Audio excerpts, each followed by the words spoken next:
কুষ্টিয়া জেলায় যে কয়েকটি পর্যটন কেন্দ্র রয়েছে তার মধ্যে সবচেয়ে অন্যতম হল বনি পার্ক। পদ্মা নদীর তীরে অবস্থিত এই পার্কটি মনি গ্রুপ অফ ইন্ডাস্ট্রির মালিকানায় আওতাভুক্ত। বর্তমানে মনি পার্কটি কুষ্টিয়া ও ঈশ্বরদীবাসীদের জন্য চমৎকার বিনোদন কেন্দ্র হয়ে উঠেছে। এই পার্কটি হার্ডিং ব্রিজ এবং লালন শাহ সেতুর খুবই সন্নিকটে। উত্তরবঙ্গ থেকে কুষ্টিয়া যেতে লালন শাহ সেতু পার হবার পরপরই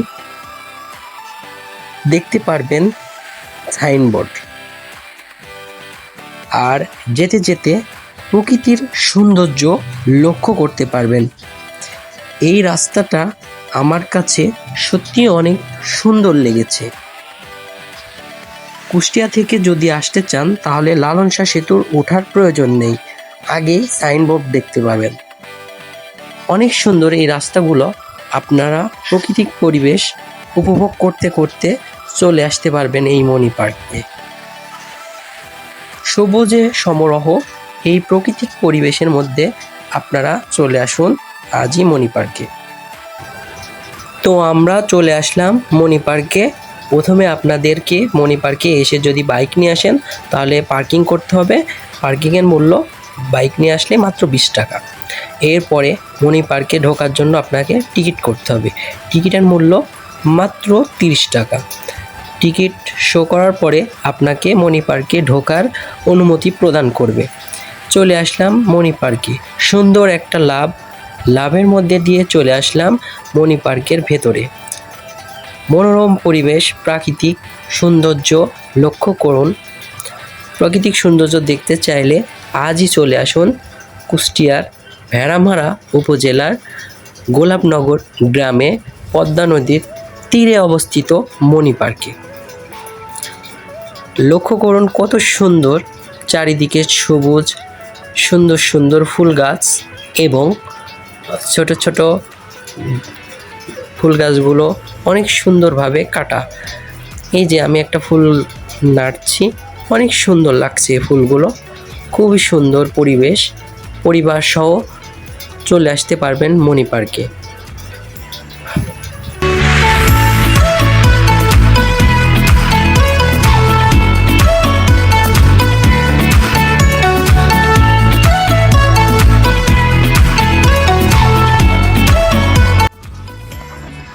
পদ্মা নদীর কোল ঘেঁষে সুন্দর মনোরম প্রাকৃতিক পরিবেশে গড়ে উঠেছে এই মনি পার্কটি।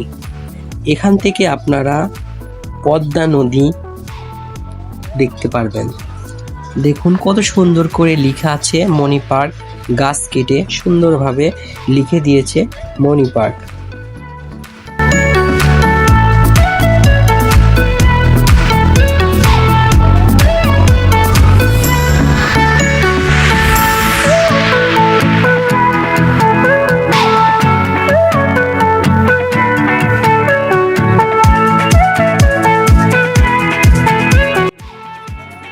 আমার সামনে রয়েছে একটা ঝর্ণা, অনেক সুন্দর ঝর্ণাটি, পানি প্রবাহিত হচ্ছে ঝর্ণাটি থেকে বৈদ্যুতিকভাবে। সুন্দর পরিবেশে ঝর্ণাটা তৈরি করা হয়েছে। আপনারা মনি পার্কে আসলে অনেক কিছু দেখতে পারবেন। চারিদিকে সবুজ সমারোহ, সামনে রয়েছে পদ্মা নদী। পদ্মা নদীর বাতাস আপনার মনটাকে, শরীরটাকে সত্যি অনেক সুন্দর করে দিবে, আর অনেক সুন্দর সুন্দর ভিউ পাবেন। আর পদ্মা নদীর কোল ঘেঁষে হওয়ার কারণে প্রাকৃতিক পরিবেশের পাশাপাশি আপনারা এখান থেকে পদ্মা নদী, লালন শাহ সেতু এবং হার্ডিং ব্রিজ দেখতে পারবেন। আর একটা জিনিস দেখতে পারবেন, সেটার জন্য অনেকে এখানে ছুটে আসে, সেটা হচ্ছে পারমাণবিক বিদ্যুৎ কেন্দ্র। এখানে চারিদিকেই আপনি বসার জায়গা পাবেন, বসার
এটা হচ্ছে এরোপ্লেন।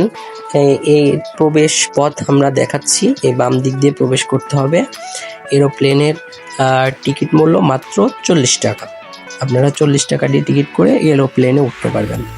তারপরে আর একটা রাইডসের কাছে আমরা যাচ্ছি। দেখুন অনেক বড় রাইডসটা, দোলনার মতো। এর একটা নাম আছে, এই নামটা আপনাদেরকে এখনই বলবো আমরা। এই রাইডে উঠতে হলেও আপনাদের 40 টাকা প্রয়োজন। এই যে লেখা আছে পাইরেট শিপ, 40 টাকা। এখানে উঠে আপনারা দোল খেতে পারবেন।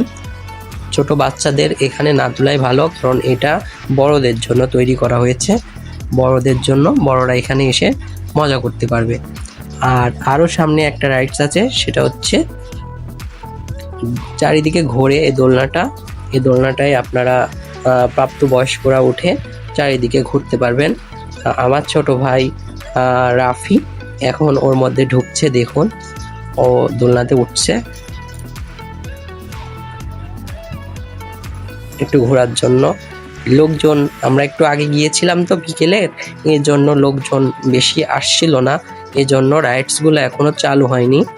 এই রাইডসের মূল্য 40 টাকা। 40 টাকা খরচ করলে একটা টিকিট দিলে আপনি এই দোলনাতে উঠতে পারবেন।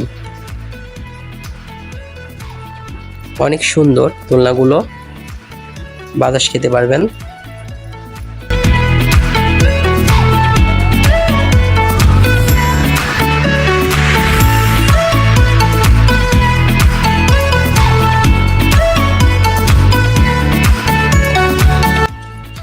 এখানে একটা রাইডস আছে, এটাই আপনারা ঘুরতে পারবেন, গোল করে ঘোরার জন্য এখানে কোনো টাকা লাগবে না। এবার চলে আসলাম আমরা পিকনিক স্পটে। এখানে পিকনিক যারা করে তারা এই পিকনিক স্পটটা ভাড়া নেয়।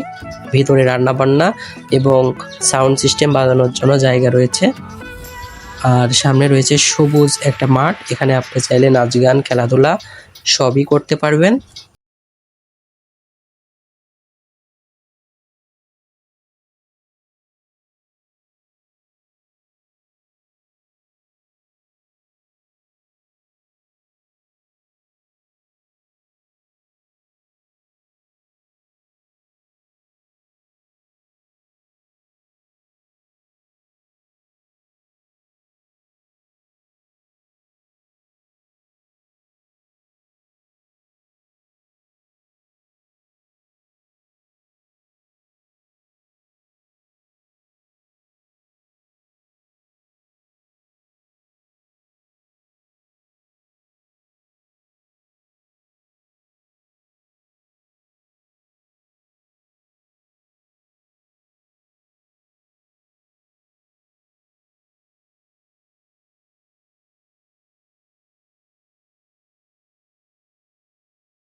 দেখুন কত সুন্দর মণিপাটটা, অনেক সুন্দর, চারিদিকে কত সুন্দর লাগছে।